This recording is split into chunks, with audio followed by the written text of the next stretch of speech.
My name is Chris Evans and I come from the UK, but I've lived for 30 years, lived and worked for 30 years in Nepal, working with farmers there with permaculture design and training and education. And I visited here, I visited Mr.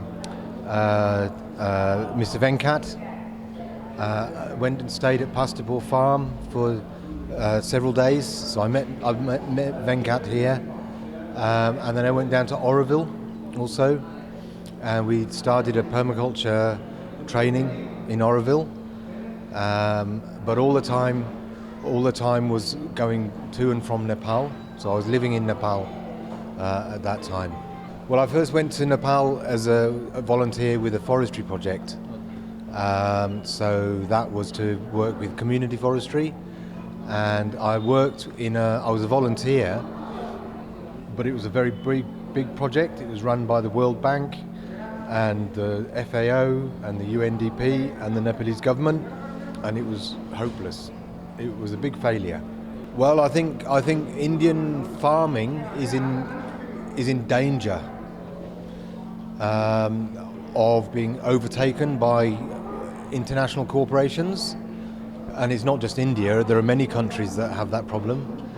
And I think, what farmers need to realize or understand is that the corporations, their only reason for doing that is to make money.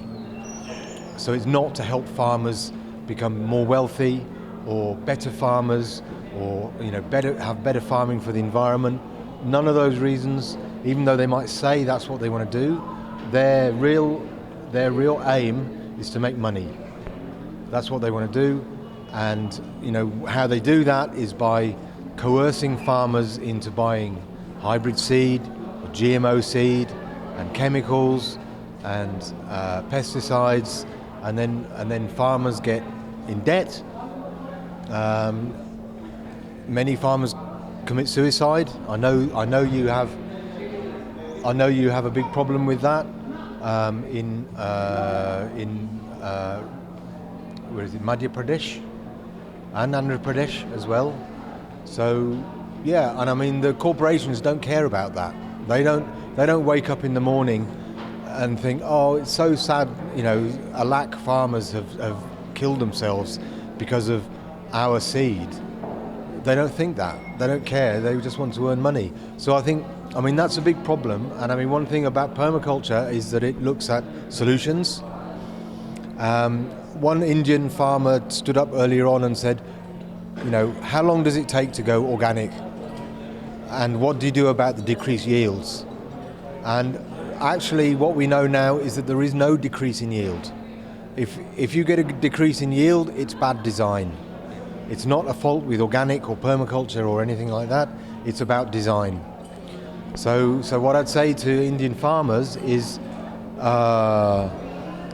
renew your knowledge of your traditional agriculture, because there are many good lessons in that. I'm not saying that you have to go back to traditional agriculture.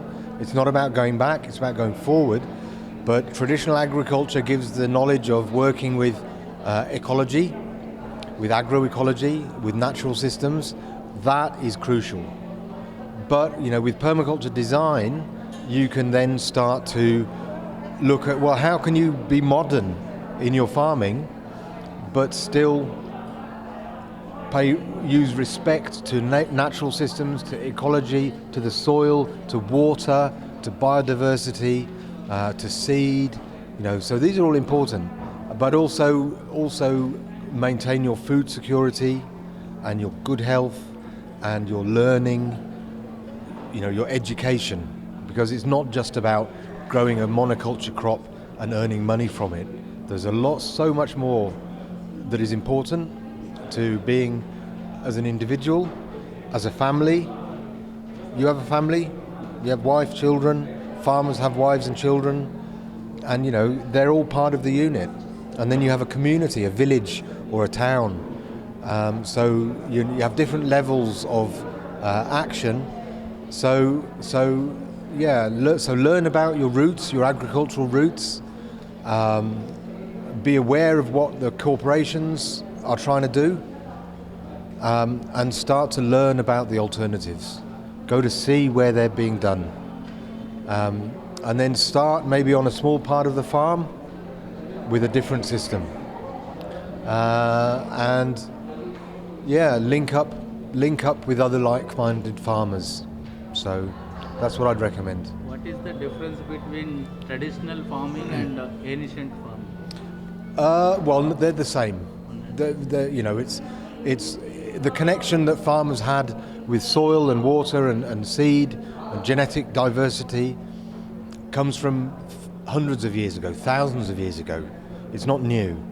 And it's not the only form of agriculture either, but it's a root, it's a foundation. And from that we can go to be more modern, whereas conventional chemical farming has said, forget your skills, forget your seed, forget your traditional practices, just do this new one, and that doesn't work. It's not worked. If it is working, then why are so many farmers in debt? Why are so many farmers committing suicide? Why is the water table poisoned? Why is the water running out? 2 meters, 10 meters each year, the water table is going down, so more money to pump. So it's not the answer. It's not the sustainable answer. Don't give up. Don't give up, but look for the alternatives to what they have. Okay, yeah, Jai Kisan. In Nepal also we say Jai Kisan. Kisan ko Jai. Thank you very much, Jai Kisan, to take on the responsibility of being a network for farmers. It's huge. That's a very good job.